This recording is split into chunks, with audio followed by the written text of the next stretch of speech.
C'est-à-dire qu'on va trouver une peau qui gratte aussi, des démangeaisons. Souvent, les gens qui ont des... Moi, j'ai longtemps eu ça, le cuir chevelu qui grattait, petite.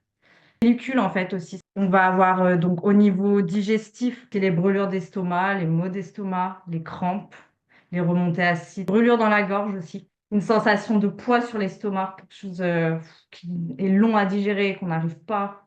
L'impression qu'on va jamais digérer, même des fois. On peut avoir aussi dans la bouche, on va avoir un goût qui est acide ou un peu métallique. Ça va être aussi un signe.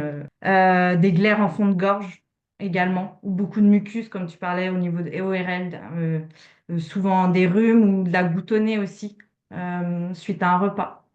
Des nausées, des vomissements. Si on a un dysfonctionnement de l'estomac, en fait, 1 à 2 heures après le repas, eh ben, on va avoir une sensation de faim, alors que c'est plus un creux par manque d'acidité dans l'estomac qui fait que ça va créer cette sensation, qui est une dite fausse sensation, enfin, si on a mangé correctement, en tout cas une assiette correcte.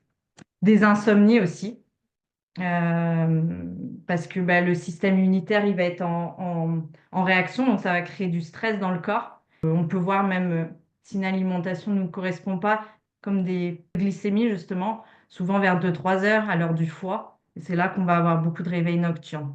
Des gastrites, ça va être plus quand vraiment on arrive à un stade d'inflammation assez chronique, des ulcères, une difficulté aussi à digérer des plats et des barres à l'estomac, comme tu parlais de crampes aussi, Marine, tout à l'heure. Les conséquences de tout ça, c'est qu'à terme, on peut voir de nombreuses maladies chroniques apparaître.